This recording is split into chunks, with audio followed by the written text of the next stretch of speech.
네, 안녕하세요. 날마다 기막힌 정화 박정 목사입니다. 새로운 한 주가 시작이 되었습니다. 오늘도 주님의 은혜 평강이 여러분들과 함께 하시기를 주님을 기도합니다.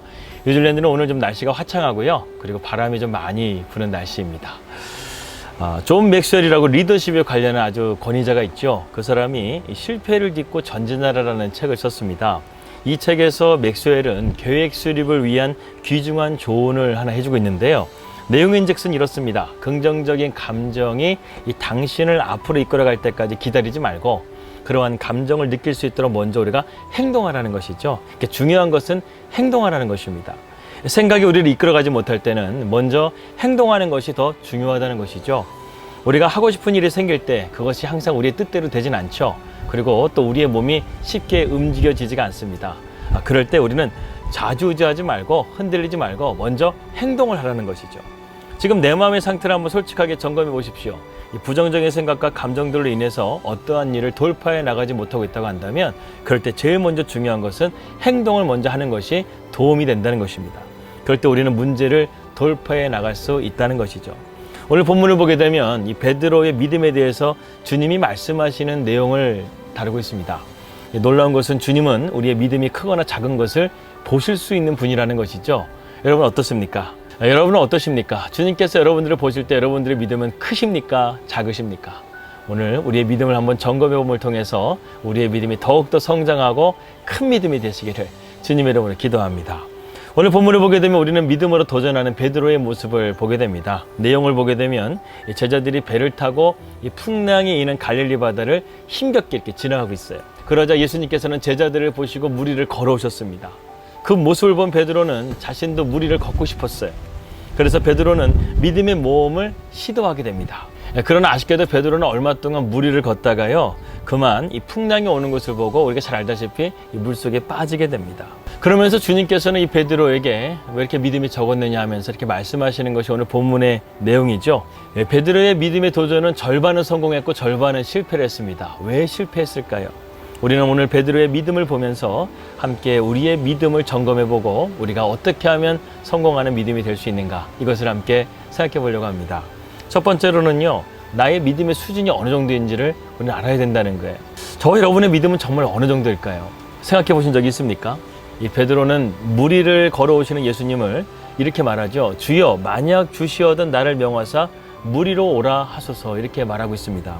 예수님은 베드로의 요청에 따라서 오라고 말씀하시죠. 예수님은 베드로에게 분수에 없는 허튼 짓을 한다고 야단치시거나 거절하지 않고요, 오히려 베드로의 믿음의 모험을 기꺼이 받아주셨습니다. 베드로는 한순간 높은 믿음의 경지에 도달한 것 같았죠. 드디어 배 밖으로 나가서 솟아오르는 큰 물결 위로 발을 내딛습니다. 그리고 정말 신기하게도요, 무리를 걸어서 주님께로 나아가고 있어요. 저도 예전에 이런 기적을 생각하면서 이 겨울에 가가지고 무리를 걷다가 운동화가 젖어가지고 어머님께 많이 혼난 기억이 있습니다. 제 믿음이 적었던 것이겠죠. 아무튼 베드로는 놀라운 믿음으로 무리를 걷다가 그만 그 믿음을 지탱하지 못하고 물속에 빠져들게 됩니다. 그가 바람을 보고 무서워하는 순간 물속에 빠져들게 된 것이죠. 베드로는 용감히 도전해 보았지만 그 시험의 결과 그 믿음은 무리로 걸을 수 있는 믿음이 아니었고 위험에 처했을 때 부르짖어 기도할 수 있는 정도의 믿음이었다는 것이죠. 예수님은 베드로의 실패의 원인이 무엇인지를 정확하게 일깨워 주셨습니다. 베드로를 나무란 것이 아니라 베드로를 꾸짖으신 것이 아니라 베드로의 믿음이 의심했던 것을 주님께서는 말씀하셨던 것이죠. 베드로는 물속에 빠짐으로써 자신의 믿음이 결코 큰 믿음이 아니라는 사실을 나중에 깨닫게 됩니다. 우리는 체면 때문에 뭐뭐 하는 척하면서 살 때가 많죠. 하지만 인정하고 싶지 않아도 솔직하게 인정해야 할 것은 우리가 인정해야 합니다. 그래야 발전이 있다는 거예요. 믿음의 도전 앞에 과연 우리의 믿음은 어느 정도인지를 점검해 봐야 된다는 것이죠. 저는 우리에게 믿음이 없다고 말하고 싶지 않습니다. 믿음이 없다면 저와 여러분들은 이렇게 만날 수도 없어요. 다만 예수님이 베드로에게 말씀하신 것처럼 믿음이 적을 뿐입니다. 우리의 적은 믿음을 큰 믿음으로, 우리의 연약한 믿음을 강한 믿음으로, 우리의 부족한 믿음을 온전한 믿음으로 키워가시는 것이 주님이 우리의 삶을 이끌어가시는 방법이라는 거예요. 두 번째로는요, 우리의 믿음의 눈을 날마다 그리고 순간마다 하나님께 고정해야 된다는 것입니다. 베드로가 예수님을 바라보고 나아갈 때는 분명히 믿음의 역사가 일어났습니다. 그러나 그의 눈이 거친 파도를 바라보게 되었을 때, 그의 귀가 요란한 파도 소리에 들리게 되었을 때 그의 마음은 흔들렸고 의심이 생겼고 무리를 거릴 수 있었던 그의 믿음은 순식간에 그만 무너져 버리고 말죠. 우리 주위에 불어오는 세찬 바람들이 있습니다. 마음의 의심을 일으키는 거친 바람들이 있습니다. 그것은 경제적인 어려움일 수도 있고요. 주위 사람들의 비웃음과 냉대의 바람일 수도 있어요. 더 이상 안 될 것이라는 부정적인 예측의 바람이 있을 수도 있습니다. 고난 중에 낙심하는 사람은 오랫동안 어려움이 없이 편안하게 지내온 사람들이라고 할 수 있어요. 고난에 참여할 준비가 되어 있지 않기 때문에 고난을 통해서 닥친 위기를 당황해하고 또한 두려워합니다. 심리학자 스카펙은요, 끝나지 않은 길이라는 책에서 첫 문장을 이렇게 말하고 있습니다. 인생은 어렵다는 거예요. 여러분, 그렇죠? 인생은 어렵습니다. 바다의 파도처럼 예측 불가능하고 거의 통제 불가능합니다. 그렇기 때문에 우리에게 믿음이 절대적으로 필요합니다.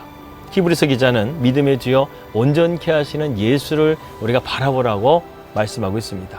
우리가 의심을 물리치고 온전한 믿음이 되기 위해서는 우리의 믿음을 시작케 하고 완성케 하시는 예수를 바라봐야 된다는 것이죠.